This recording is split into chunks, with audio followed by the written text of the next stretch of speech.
And we are live. Hello, everyone. I'm John Coleman from ApocatastasisInstitute for the Humanities and Alternative College and High School here on New Milford, Connecticut, USA. This broadcast and recording is the July 2025 edition of Christian History and Ideas. This month, we're getting into an article from the Postil entitled Instagram, Facebook X, and the New Platonic Cave, about the effects of digital media. And I was struck by a play on words, and that is within the article we'll read, or at least sections of it, and comment as we do on this monthly series. Reality as Unreal, the Wages of Digital Living. And I'll get into my justification for choosing this particular article from the Postil momentarily. I should say that I feel like I'm driving someone else's car, meaning I'm broadcasting this from the StreamYard platform, yet I'm using an auxiliary channel that I have. I used up my free 20 hours that they give me each month, so I had to hop on over to another one of several backups that I have, which give me about 80 hours of broadcast a month, something I'll never use. I might use 79, but not 80. So some of the settings are different, and also StreamYard at the very same time is rolling out some other features. And so it will take me some time to use that and to learn how to use that properly. So you'll notice the use of the color blue, which is not in the school's branding. We're going to run with it because that was the best option they had. So now in this month of recording and broadcast, on this very day, we have on the general Roman calendar the memorial of St. Juniper Serra, who was a Franciscan on the American West Coast. And so he brought the faith to many people in what we now call Mexico and these United States. And in the former Latin calendar, today is the feast of the sacred blood of Jesus. So we have some great things to consider: missionary work, we'll say in general, and the precious blood and all that means in the context of salvation history all together on this great July day. It's also the anniversary of my father's birth, which means nothing to you, and also probably something which means just as little. It's also the anniversary of the Battle of the Somme in 1916, I believe. If it wasn't 16, it was 17. Tremendously wasteful and useless day in British military history, a tragic day, and please God, something good will be coming out of that. The angels alone know this, and God alone knows this. But the Battle of the Somme, which if it did nothing good to the earth, at least gave a good fiddle tune by that title, which you can look up. In any case, let's get on with business here, and we have our trusty screen share to assist us. And I'm just going to use the general screen here. Hopefully that'll do the trick. And I'd like to bring your attention and mine to Apocatastasis summer pilgrimage or August pilgrimage, and the color coding actually works very nice for this. Okay, good. I caught it. The first time I attempted to record this, I couldn't see if the screen share was working. I did just now. All right, so our Assumption pilgrimage. We are a college here in Connecticut, and the number one job of every school, from your daycare to your postdoctoral studies and everything in between, is cultural renewal. The highest expression of culture is liturgy. It is prayer, it is fellowship, it is growing in grace. And on those grounds, this yearly pilgrimage, this is our third annual, which means it is the fourth time we've done this, meaning the first annual is on the year anniversary of the initial event. Thus, this is the fourth pilgrimage coming up. It is the third annual time that we're pulling this off. This is the heart of Apocatastasis, the renewal of religious and spiritual growth and devotion amongst the population. And we invite you here to Western Connecticut in early August, August 8th and 9th. 8th, if you're a real OG, if you're a big sinner, if you need a big miracle, and if you're willing to hoof it for 25 miles, then meet me in August, on the 8th of August at St. John the Evangelist Church in Watertown. And we're going to step off. Our first day will cover altogether 20 miles with a few breaks at the Abbey of Regina Laudis, at the park at Camp Columbia State Park in Morris, and then the evening will find us bringing up the rear at the White Memorial Family Campground the following morning, which is our main pilgrimage. If you have families, this is where you want to go. You don't want to go on the 25-mile pilgrimage. You want to come on the 5-mile Saturday pilgrimage. This is the main one. Those of us who came from Watertown will meet you and meet everybody at 9 a.m. at Our Lady of Grace in Bantam. And I won't recite all of the details here, but we're going to have a great day, rain or shine. And let's pray for lots of rain, lots of mosquitoes, lots of humidity, lots of all sorts of discomfort. This is a pilgrimage. It's not a tourist trap. It's not a pleasure walk. It's not a walk in the clouds. It is a pilgrimage. We are here to sweat and stink and to beg for God's graces. And this will be done as we have done it for so many years before the Holy Feast of the Assumption. So you can check out all of that at our pilgrimage site, and there's all sorts of goodies and details and promo videos and pictures, and you can check it all out. But let's move along. And of course, our article this month, as it is every month, comes from the Postil.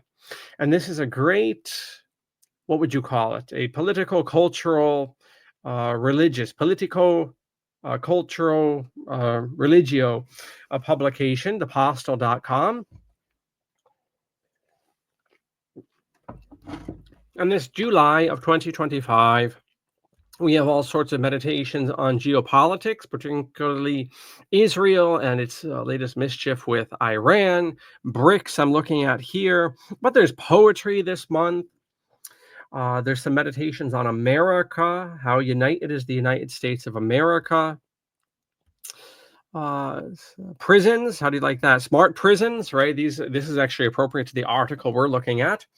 Smart prisons, the glass cave in the digital age. Now that's interesting because look at and in fact, they're both by Diego Fusaro.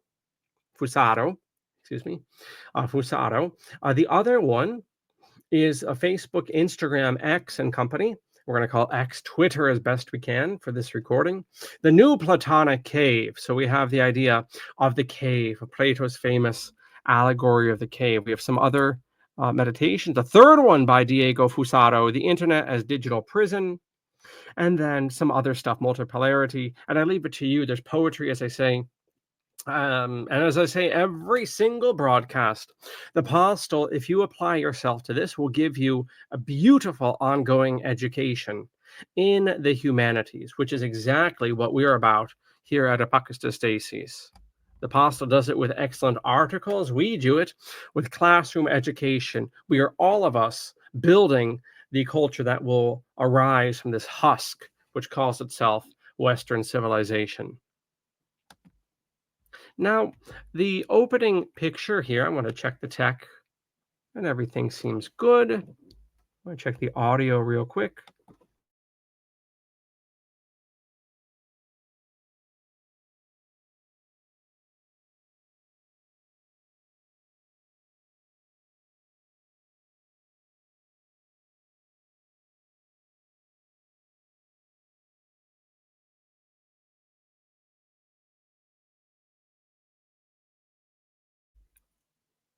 Testing, testing, testing. Okay, very good. So with a Laurel and Hardy test right there, I was saying uh, when I muted myself and I cut off the camera and muted myself and was testing for 30 seconds there, you should try broadcasting for 45 or 60 minutes and tell me if tech checks are not worth it. I lately had that happen to me on my history broadcast, and that was not fun. Okay, so here we have Diego Fusaro's essay on the digital cave. Now, you might ask yourself, why is this appropriate to Christian history and ideas? What are we looking at? Well, I want to bring yourself and myself back to that most necessary maxim, and that is that grace builds upon nature. And if our nature is disordered, grace will have little or no hope of obtaining. If I'm in a state of mortal sin, which is a very interesting linguistic construction and theological construction, and a more interesting theological reality, if I am in an existence of sin, ordinarily, how can grace take root in my soul? And we can say that individual, but we want to say that culturally. And I think that's where this article, and we have this painting here, it's called Prisoner's Dream, translated from the German by Moritz von Schiewind by 1836. Prisoner's Dream, we'll analyze that momentarily. But to my point, if our own appraisal of reality is disordered and our own appraisal of ourselves in this interaction is disordered, how on earth is God's grace going to work with us? And to our work at Apocatastasis, and I dare say the Postil, and I dare say a many large and other amount of good skins, how is social renewal? I really do believe that a lot of reformist efforts now need to move beyond the individual. You know, it was okay for the past 50 years, maybe, to look at the problems and to talk about the problems for 10 hours and to say, well, what are we going to do about it? And then to posit the answer, well, you know, go for a walk every day, put your bare feet into some soil, pull your kids out of public school and homeschool them, throw a neighborhood barbecue. Okay, those are all very good things.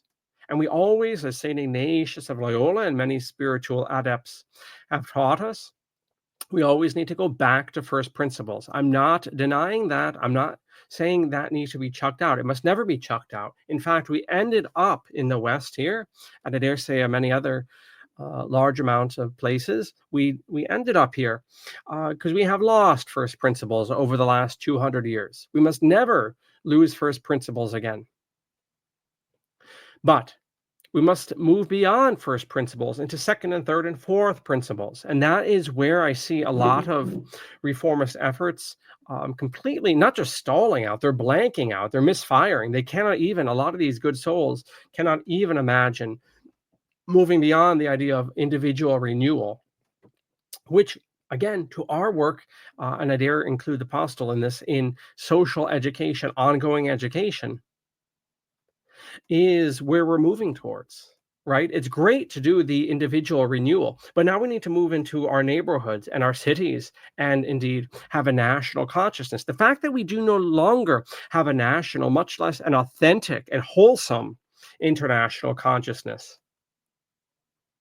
I'm not saying that, I'm not talking about the communists and the WEF and the UN and their wicked idea of internationalism, but a true envisioning of all of mankind in grace under Christ. The fact that we cannot even imagine this, for whether or not we ascribe to it, is a tremendous sign of our myopia and where we are in terms of our education, formal and informal and ongoing.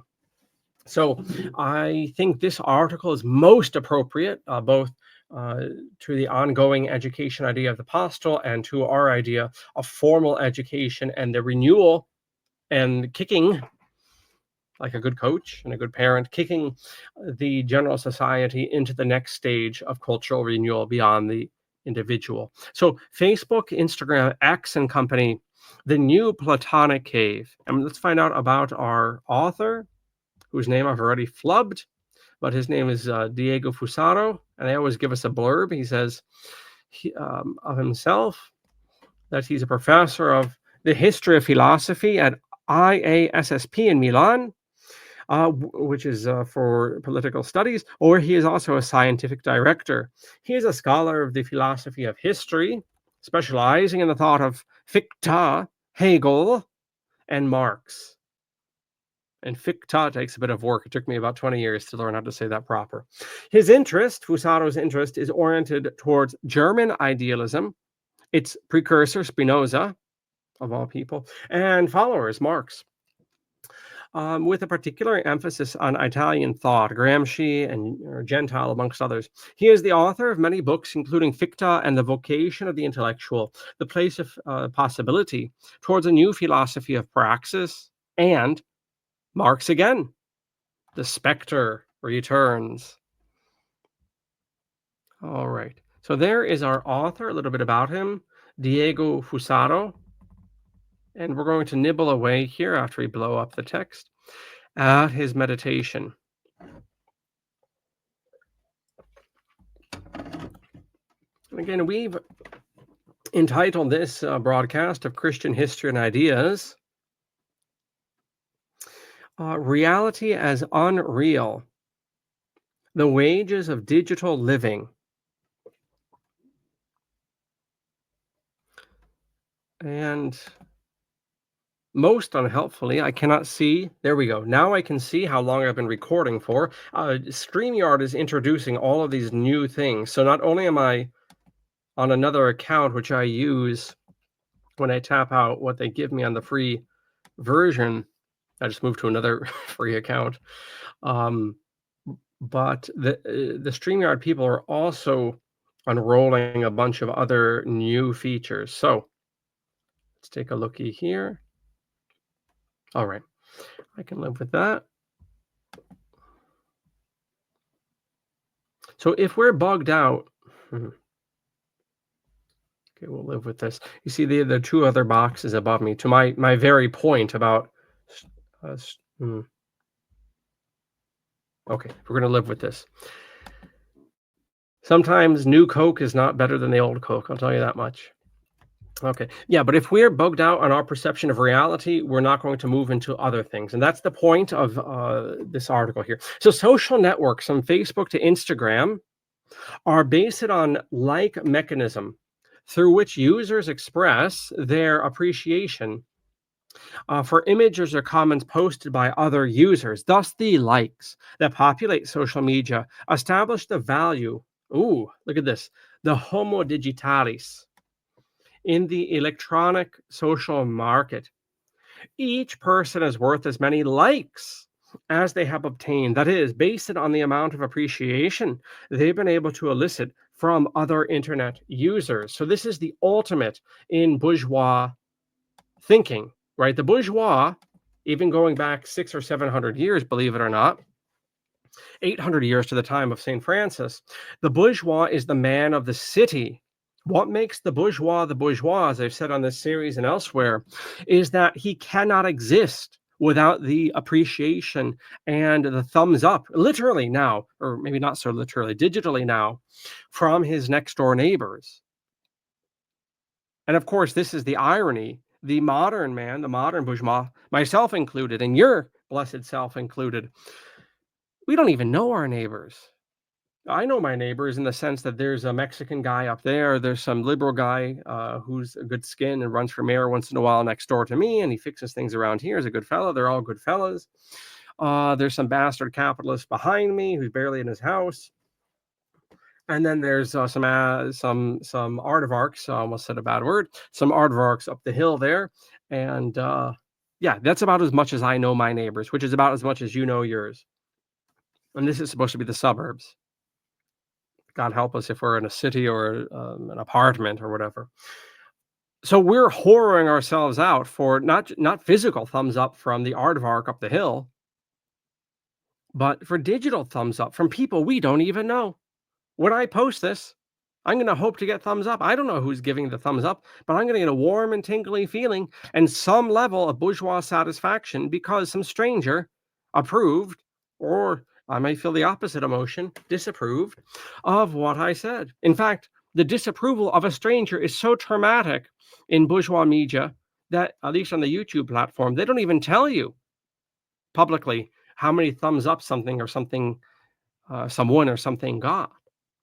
The homo digitalis, the digital man, the man of literally the man of digits, speaking of thumbs.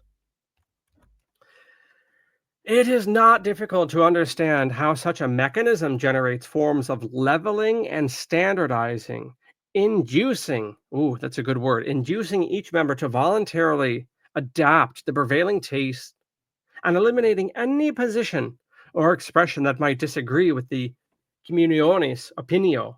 Now, these are neologisms in Latin, right? The public opinion. This is where the social proof mechanism lies. It induces young people, and that's where I'm going to editorialize here. That's where this digital media is extraordinarily dangerous. It is hitting young people, we'll say from puberty, even pre-puberty, what they call in America tweens. That's spelled Tweens, tweens. So basically, people in what we call junior high. So I'm using all these American expressions. Basically 10, 11, 12, 13, maybe. That's what we call tweens. They're in between childhood and adolescence, we'll say. So this digital media, which is completely so in a sense, the bourgeois is a step backwards, meaning the bourgeois is almost like an adolescent. He needs a public approval. We could really go deep here, but I want to keep it on topic here. The bourgeois for the past 800 years is a creature that needs public approval, meaning I cannot, as a teacher, although I do it enough, piss off the other bourgeois in this neighborhood. This neighborhood could be, in fact, with the digital world, it could be 1,000 miles in every direction. The point is, I need my next door neighbor to enroll in my classes. If you cut keys, I happen to go to a locksmith today. If you cut keys, you have to ingratiate yourself with everyone around you, no matter how much you find them obnoxious or disapprovable. You have to ingratiate yourself. And if you're the butcher, the baker, the candlestick maker, you have to suck up to your neighbor, because your neighbor is at once your opponent in commerce and he is your customer. Okay, that is the nature of the bourgeois for 800 years. Now you have this thing, this digital media that Professor Fusaro lays out for us. And it is like a drug. It is like giving a child refined sugar. What was they used to give it? Pixie sticks. Remember pixie sticks? I'm sure they have it. I pray to Jesus they have it. Pixie sticks. This was refined sugar with artificial colors, and it was made a little bit tart in a little straw, a little bit thinner than your typical drinking straw. And it's sugar. I mean, okay, whatever. The point is, it's like crack cocaine for a child. Or this is like, fentanyl in Philadelphia or New York City. And that's a much more severe thing, and it's not worth laughing about. But the point is, whether it's sugar for a child or fentanyl, or alcohol for everyone in between, or pot or whatever. The point is, the digital media is like these things because it's perfectly calibrated. It is perfectly a type of perfection which is preternatural. It is preternaturally calibrated to press the buttons of tweens and adolescence and 20s and 30s, because the bourgeois spirit is fundamentally the adolescent spirit, which is increasingly growing, and men have been noticing this for decades. So there's a problem here with this digital media, Homo digitalis, the digital man. It is, in a certain sense, the apotheosis of the bourgeois spirit. What comes after it, God knows, because it is the apotheosis of the adolescent spirit needing to be affirmed by strangers. You all know this. I know this, right? At a certain age, please God, it was a passing fad. For some, it is not. At a certain age, we start seeking validation from third parties, our friends, our teachers, right? More so than our parents, and this is natural. The point is, though, there are mechanisms in modernity which have weaponized this. And that's why this meditation on Facebook, Instagram, Twitter, so-called X, and so forth, that's why this meditation is so appropriate to Christian history and ideas, because this thing is jacking with our very fundamental perception of who we are. And Professor Fusaro goes on and he says, this is all the more so because in the liberal digital civilization, more and more people boast of the new quote unquote profession of influencer, God help us, which, as the culmination of the neoliberalization of the world of life, signals how the liberal libertarian man no longer has a company, but has himself become a walking company. In fact, what else do so-called influencers do but sell themselves on the web, multiplying excessively the approval rating crystallized in so-called likes? Once again, the dialectics of servitude and lordship coincide in the same subject. We need to say that again. The dialectic, singular, of servitude and lordship coincides in the same subject. Who exploits himself beyond all limits for the sake of profit, making his own person the commodity to be sold, and from which to obtain surplus value, knowing how to do it is replaced by knowing how to be it. Knowing how to do is replaced by knowing how to be.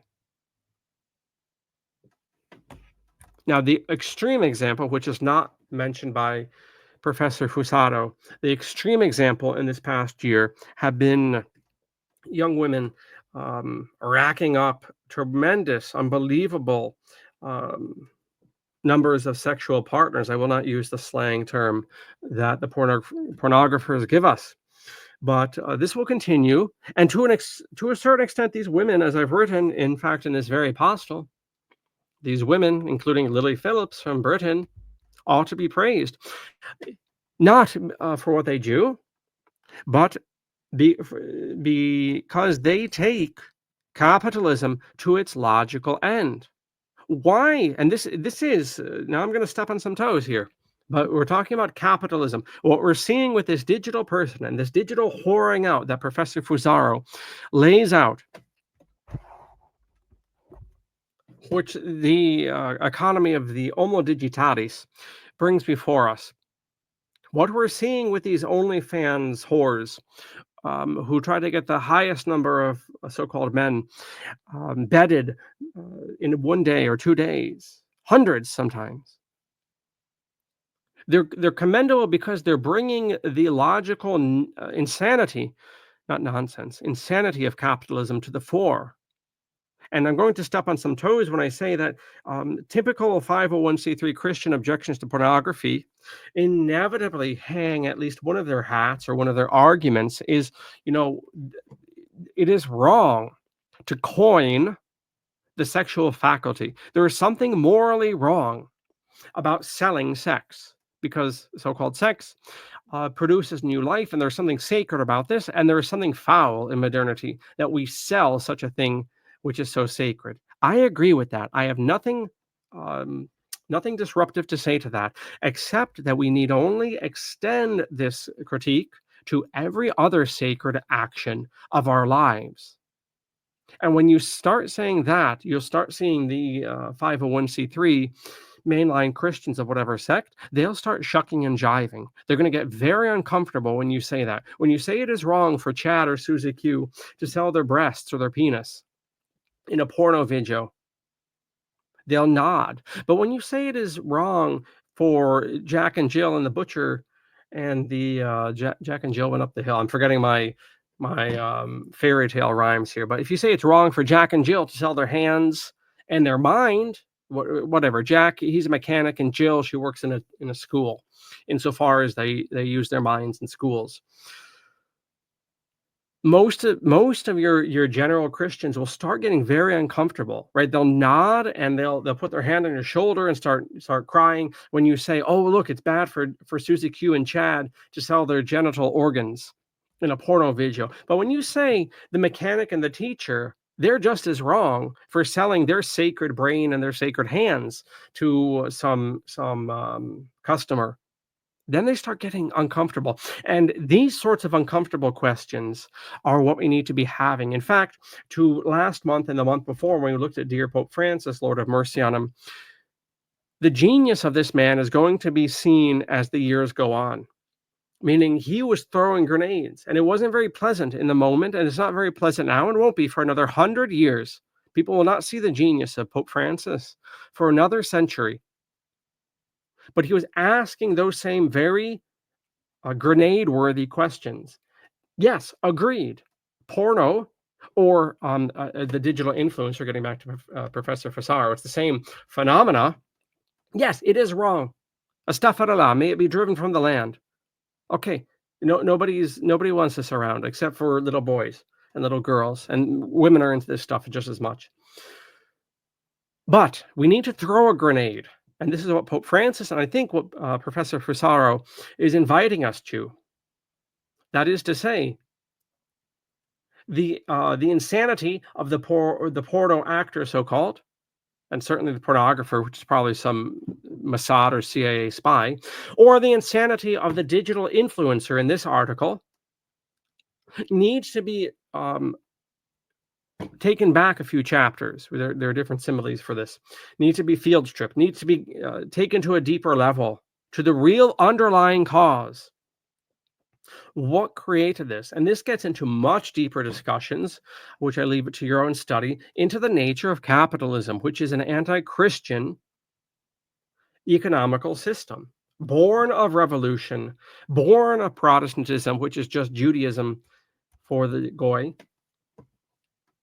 Anyway, Professor Fusaro continues, apart from that, social media creates anxiety about always being up to date with what is happening in the world. We tend to spend all of our time watching world events on our mobile phone screens, thereby giving up on experiencing the world firsthand. The paradox is that in the perception of younger generations, here we go, you are not living fully. Oh, what sadness. Look, you're not living fully. I'll get to why that's sad in a second, but to the phrasing here, you are not living fully if you are offline. Right? Which church father was that? We just had it in the breviary. In fact, I think it was Saint Irenaeus in the 2nd century, right? The life of God is man in Christ.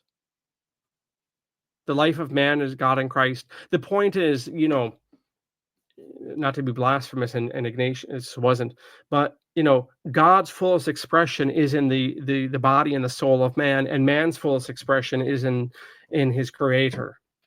And he uses that expression, living fully. In fact, St. John quotes Jesus using that, right? Come that you may have life and have it to the full. So how sad is this, right? That the Homo Digitalis has come very innocently, but an innocent man can be a fool, has come very innocently and very foolishly to the conclusion that one is not living fully if one is not offline. And don't tell me, because I see it in myself, and I'm more messed up with this stuff than you are. Don't tell me that you don't see this in you, right? When you're not online, when you haven't checked your emails, when you haven't checked the news source of your choosing. Don't tell me that you don't feel a little bit left out in life. Well, guess what? We are products of this same as well. So the paradox is that we are not living fully if we are offline, disconnected. Real life, the professor continues, is increasingly identified with online life, with offline being understood as a temporary interruption. Derealized is achieved through the abandonment of the real in favor of the digital, which is now seen as the truer reality. In the word of Nietzsche, quote, the true world has become a fable. Nietzsche is writing in the 1780s. Here we are 150 years later. Right? The true world has become a fable. Debase it for the benefit, not of the Platonic ideal world or of the Christian paradise, but of the new digital empire of telematic, or as I say, telephonic communities.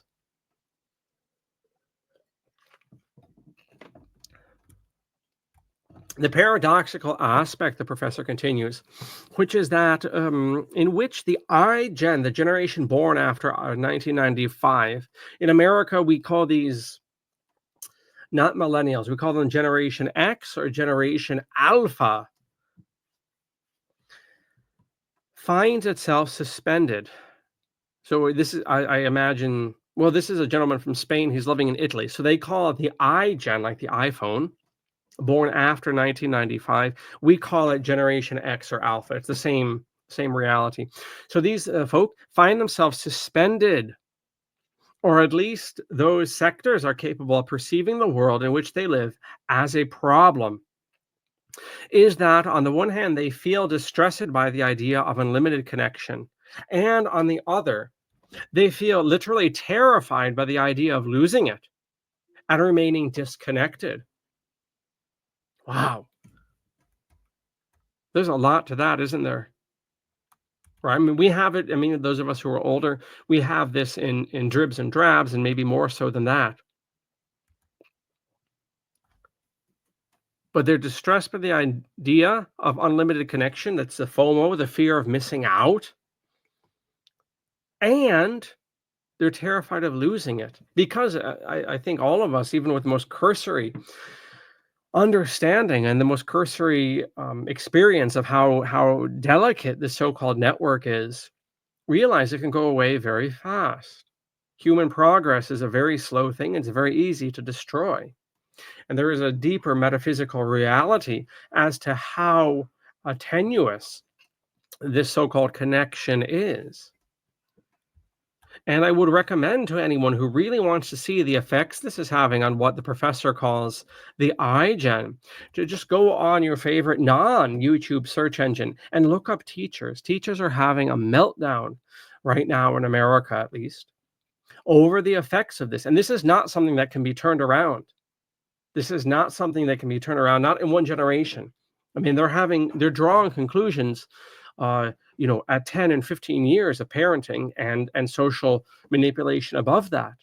And the teachers are the teachers who were able to accept, in my opinion, the errors of modern pedagogy and even modern public education, which are multifarious and not completely culpable to the ideologues of public education. They're just social dynamics that are outside of them that they have to take account for, that lead to errors. I'm not going to elaborate on that.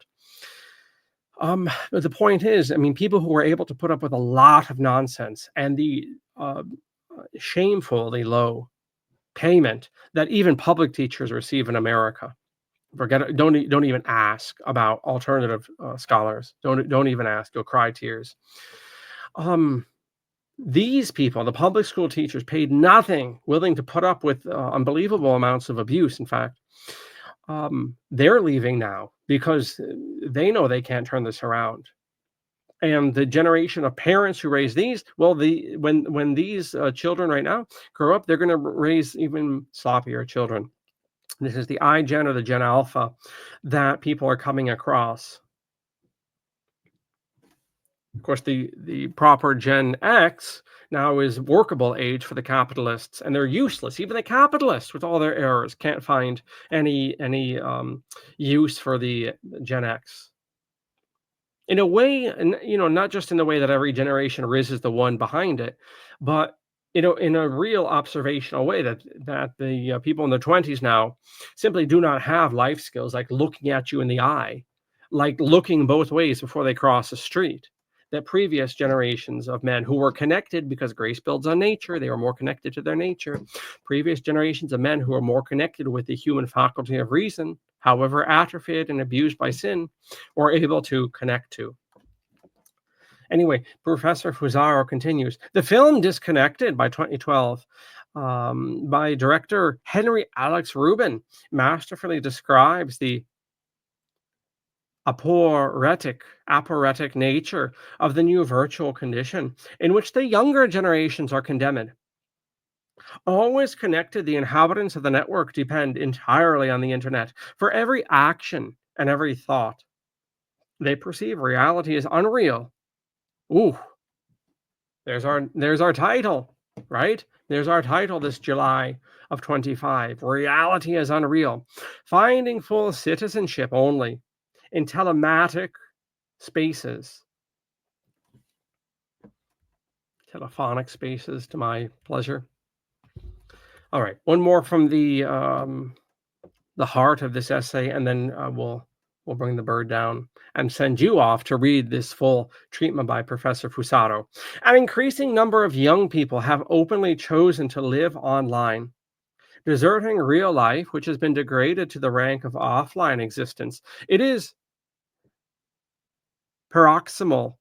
It is the paroxysmal imago, excuse me, a little bit of Greek of Latin there, a paroxysmal imago of existence in the age of globalism. The or the homo cosmopolitanos, homo cosmopoliticus. Okay, another neologism coincides with the punctiform and uniform subjectivity. Solitary but always connected. Wow. There's some great turns of phrase here. Solitary but always connected. Global but isolated. Close to the distant and distant from the near. Wow. Yeah, I mean, I don't want to belabor this. It speaks for itself here. But to Professor Fusaro's conclusion, we'll just read a little bit here, and then I'll have some closing words on stability. By replacing real communities with virtual ones of solitudes connected via the web, solitudes, plural.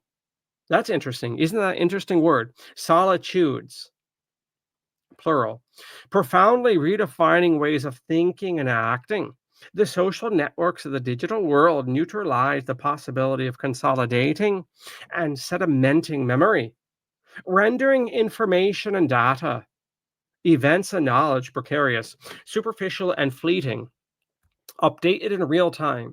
They disappear and are redefined every time the screen of one's own device is refreshed. And don't tell me you have not experienced what I know for sure, and I admit and I confess, right? We've all checked our cell phones. We've all refreshed our different social media. If you're in my line of work, you've refreshed your website to see your looks and your views. And you refresh it again to make sure the viewers and the clicks are as differential as possible. You want higher clicks and viewers, which means the viewers are mucking around on your website for quite a bit of time, right? Don't tell me you haven't done some version of this. We're part of this too. Let's not get cocksure here. They turn each of us, not them over there, not Gen Alpha, each of us into a connectionist, which is interesting because I'm on the state of Connecticut. I have some other meditations to do on this word, connectionist. A nomadic inhabitant of networks and volatile contacts. A deserter from the real communities and bonds external to the virtual world. A lonely internet user. Connected, lonely, connected, lonely, connected. Relentlessly to everyone and no one. And they promote unstable forms of identity and multitasking, attention deficit, and the erosion of real bonds. They strengthen weak bonds and weaken strong ones. The they, repeatedly used,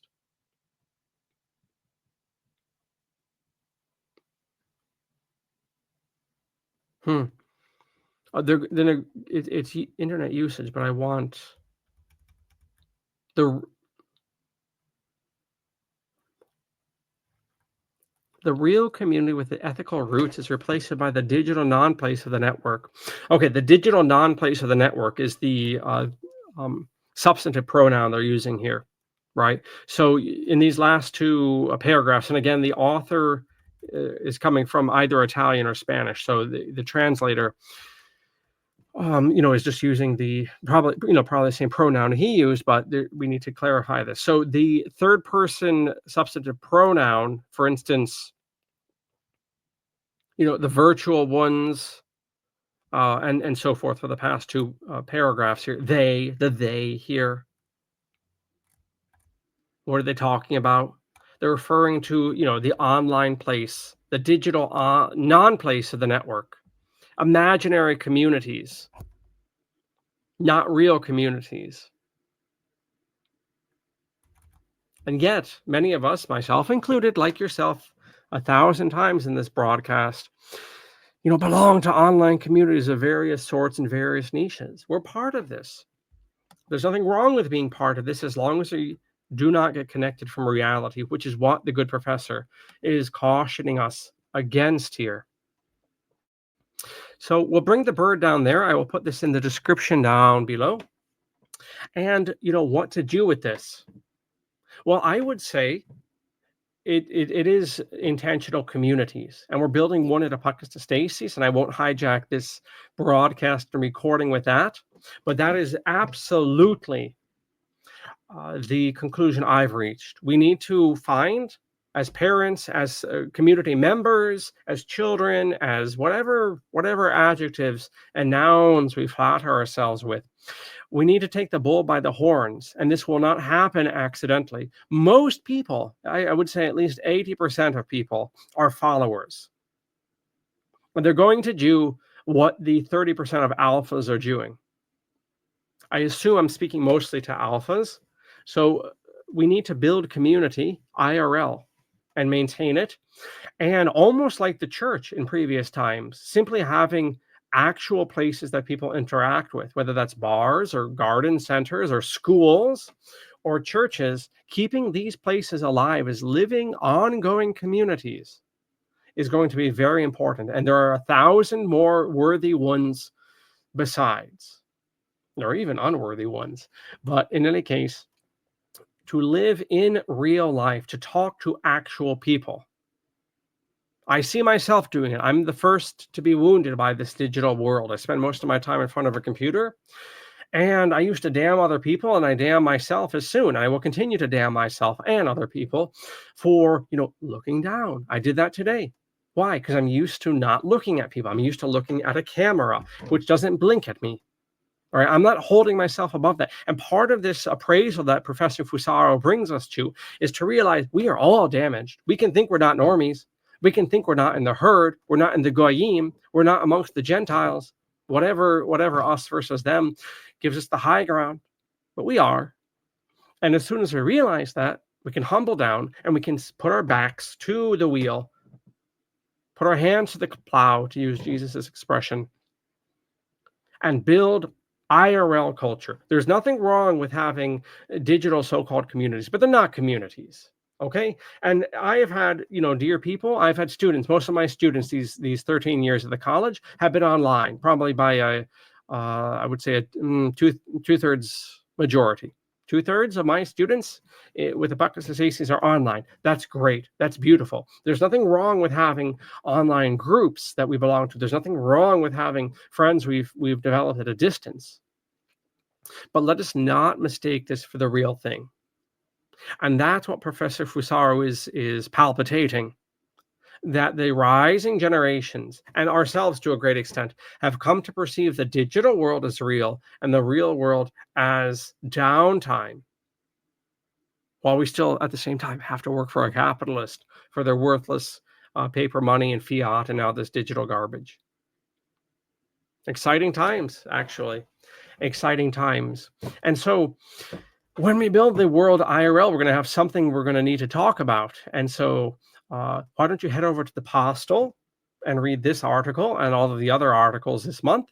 And that's down below in the description.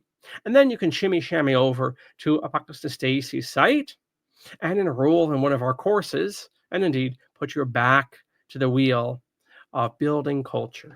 So thank you so much for this July 2025 edition of Christian History and Ideas on this memorial of St. Juniper Serra and on this solemnity of the precious blood of Jesus this July. Thank you for joining me. I wish you a good month of reading and living in the real world and not taking the wages of digital living. Thank you so much. And I say, Valeti, Masalama,